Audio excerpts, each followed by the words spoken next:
Son œil de réalisatrice sera mis à profit pour une prochaine série qui a été présentée officiellement hier, écrite par Luc Dionne. Julie, salut, ça va bien? Ça va très bien. Là, je sais pas comment trop te qualifier. Ratoureuse, Menteuse. bonne menteuse. En tout cas, je comprends pourquoi tu es si bonne au quiz de Qui joue au doigt. Parce que, hors d'onde, tu es venue il y a un mois avec ta sœur. Oui. Hors d'onde, je t'ai dit, puis la réalisation, t'en as fait un peu, t'aimes tout ça? Oh, Je me cherche pas de job. c'est exactement ça. Je me cherche pas de job. Arrêtez de pas me parler de ça. J'attends pas ça. J'ai plein de contrats ailleurs. Et tu le savais à ce moment-là Oui. que tu allais réaliser la prochaine Oui, mais la série de Luc définition Dionne. d'un embargo, là, c'est une question de vie ou de mort. Tu le savais depuis combien de temps? Ah, ça faisait un moment. Ouais, depuis Ouais. février au moins, oui. OK. Tu as déjà réalisé une douzaine d'épisodes de Stats. Là, c'est la première série de télé que tu vas mener d'un bout à l'autre. Oui.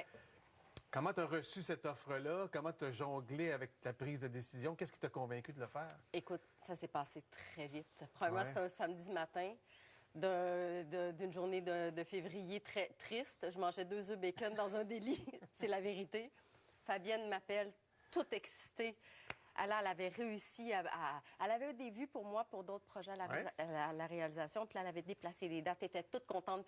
Écoute, elle était tellement enthousiaste à raccrocher le téléphone. J'ai dit ni oui, ni non, ni merci. Elle t'a fait la proposition. Oui. Elle t'a tout décliné ce que c'était. Oui. Puis après ça, t'as pas eu le temps de répondre? Oui, on en a conversé. Ouais. Mais t'es-tu contente? T'es-tu contente? Je suis super contente, super contente.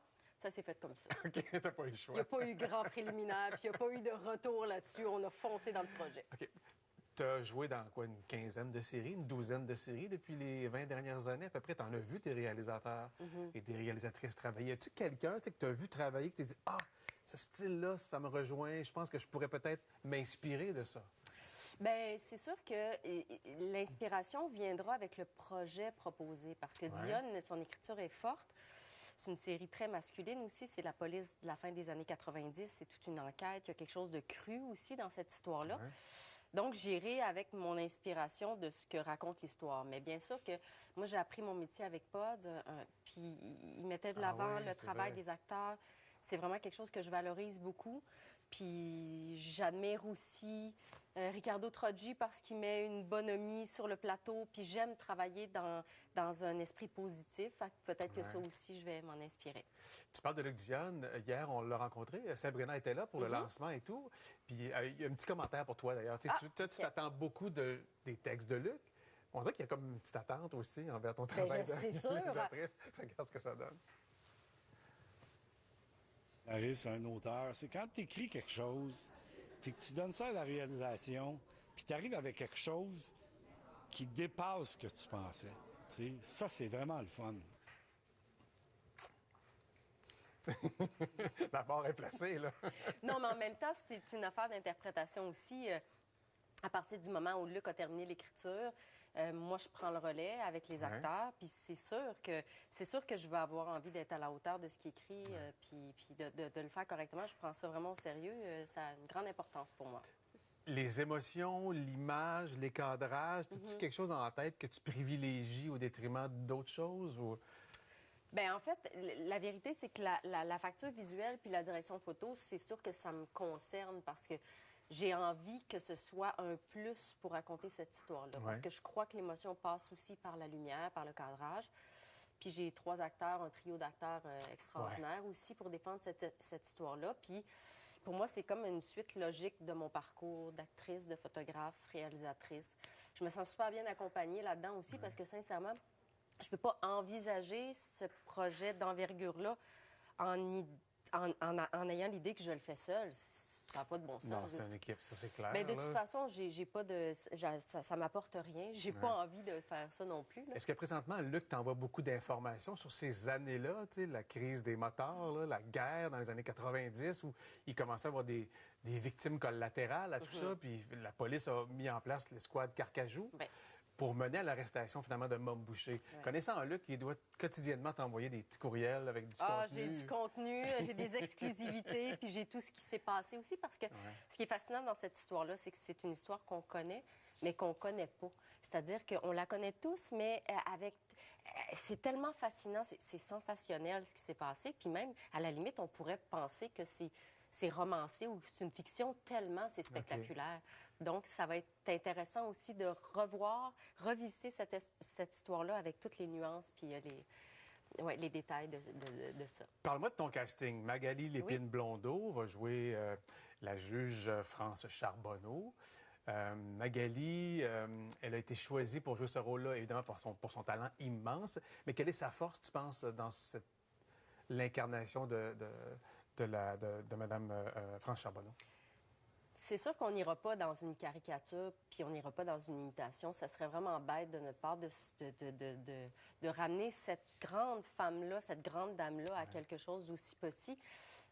J'avais besoin d'une actrice qui allait pouvoir porter cette histoire-là, ce récit-là, avec énormément de force, de courage.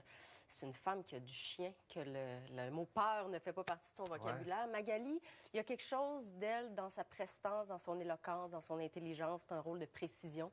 Je pense que c'est la meilleure personne pour le faire.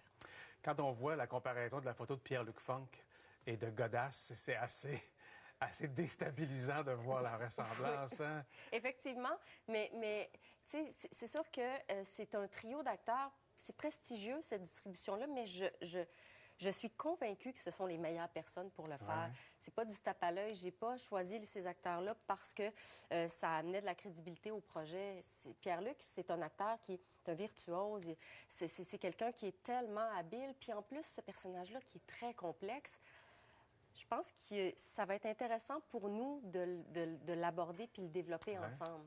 Ouais. Et un autre qui s'ajoute au trio, il y aura d'autres acteurs qui vont joindre à la série, mais Patrice Robitaille aussi, qui a une profondeur extraordinaire aussi. Lui interprète un personnage fictif, mais inspiré évidemment notamment de Guy Ouellet, un des policiers qui était au dossier.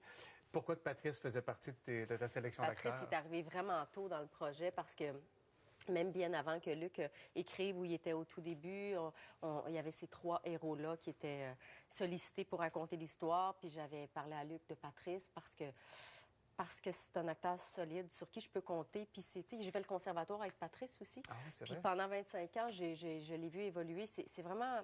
J'ai beaucoup de respect pour la qualité de son travail, mais aussi pour son niveau de jeu. Il y a quelque chose d'authentique, de vrai.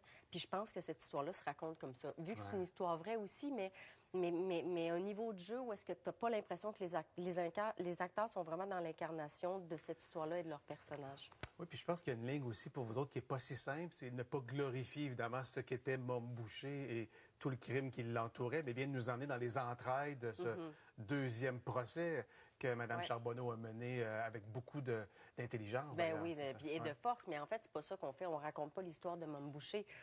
Toutefois, Mom Boucher, c'est la terreur qui plane sur ce récit-là. Puis c'est son histoire, c'est ses 2 procès à lui, en fait, mais c'est à travers le regard des enquêteurs et de France Charbonneau. Donc, ça ne sera pas l'objectif de le glorifier, au contraire.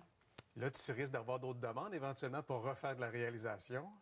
Ton cœur sera parfois partagé entre jouer des rôles et jouer le réalisateur. Comment tu entrevois la suite des choses? Je vais dire la même chose que je t'ai dit. Je me cherche pas de job.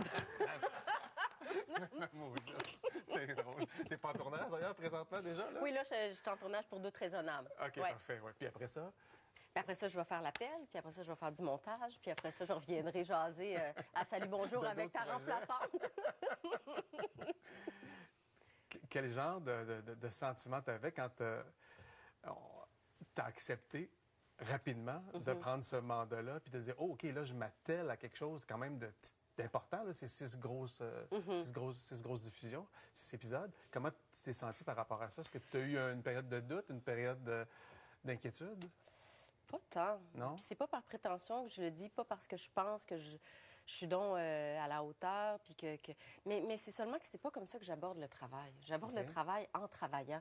C'est-à-dire que la peur, c'est pas un moteur pour moi. Puis ce que je fais souvent, c'est que je regarde la proposition, je pense que je suis capable de lire des textes, je suis capable de les comprendre, je suis capable de bien m'entourer, puis je suis capable d'y aller étape par étape. Parce que si je pense au résultat maintenant, il n'y a rien d'intéressant, là. Ni pour moi, ni pour le minding dans lequel je vais me mettre pour travailler.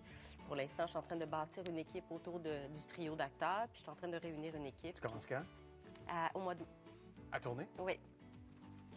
On va penser à toi. C'est gentil. Une belle séquence de tournage avant que tu reviennes nous parler des prochains projets. Toi, tu vas être en sabbatique dans ta piscine pendant ce temps-là. Peut-être pas si longtemps, par exemple. Je me tanne vite. OK. Salut. Bye.